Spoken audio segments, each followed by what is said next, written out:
Bienvenue dans notre hebdo-catho d'Arlon, l'actualité de notre unité pastorale Notre-Dame d'Arlon. Bonjour à toutes et à tous, soyez les bienvenus dans la 49e édition de votre hebdo-catho.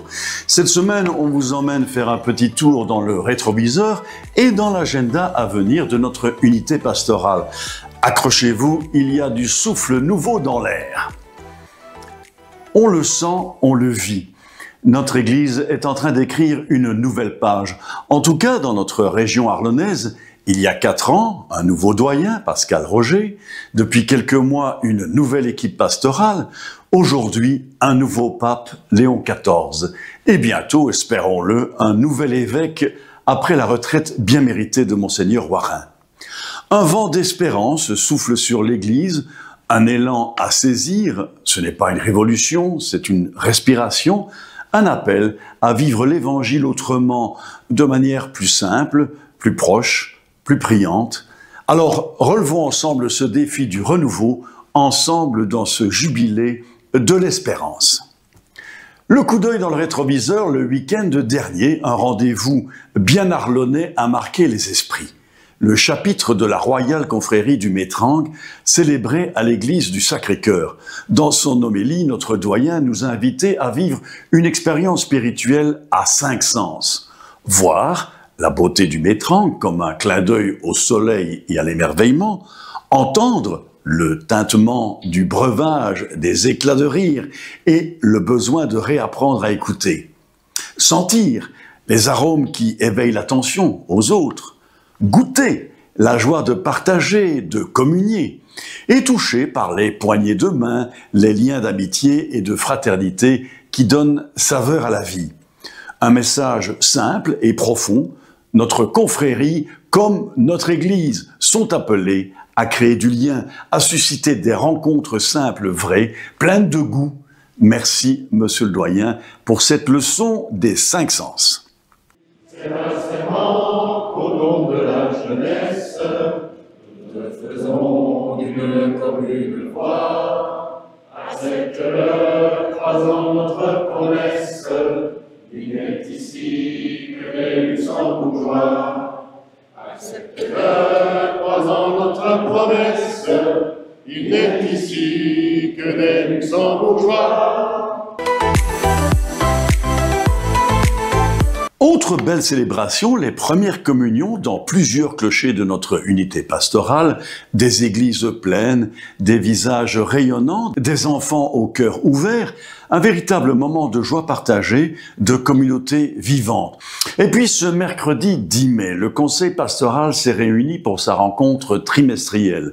3 priorités ont été rappelées, toujours autour d'un mot-clé, ensemble. Ensemble pour une unité pastorale engagée avec des équipes dynamiques, ensemble pour l'unité nourrie de l'Évangile avec des célébrations variées, et enfin ensemble pour une unité en sortie missionnaire vers les périphéries. On retrouve notre doyen en fin de cette réunion. Écoutons ce qu'il nous a partagé. Bien voilà, nous sortons de la réunion du conseil pastoral. C'est le moment de convivialité qui clôture toujours ces rencontres. Le conseil pastoral, c'est vraiment une instance de débat, de discernement au cœur de l'unité pastorale. Il y a une trentaine de personnes qui y siègent et qui représentent les différentes réalités qui constituent notre unité pastorale, les différents services, les mouvements, les groupes qui font la vitalité de notre Église.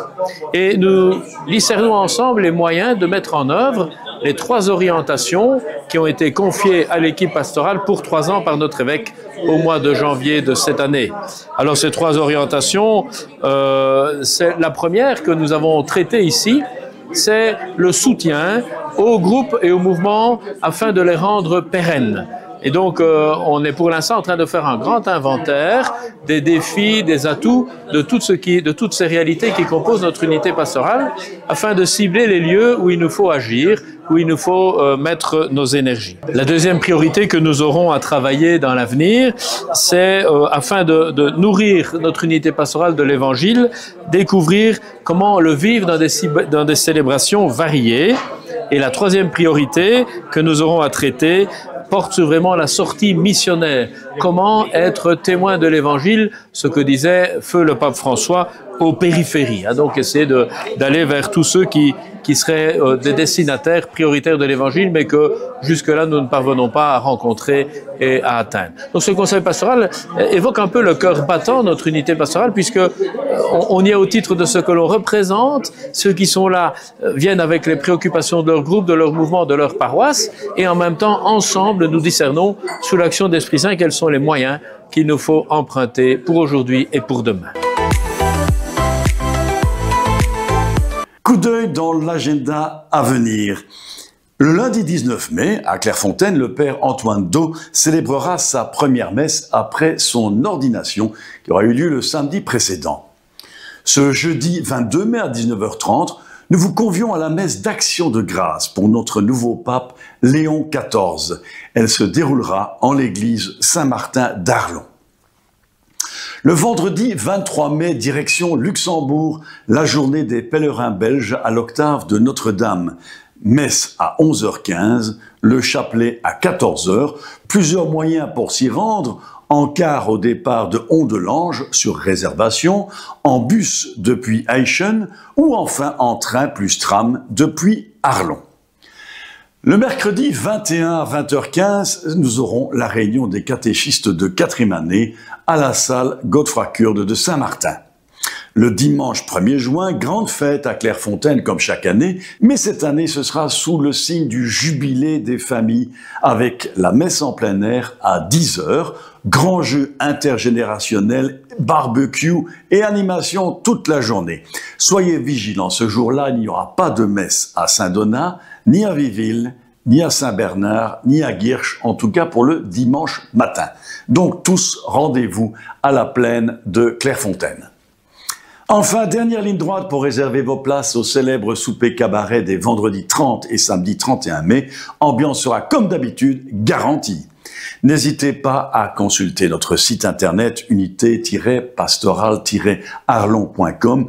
Vous y trouverez tous les détails et une mine d'informations sur la dynamique vivante de nos communautés. C'est tout pour cette semaine. Restons unis, en marche avec l'espérance et la créativité. Je vous dis donc à la semaine prochaine pour de nouvelles aventures.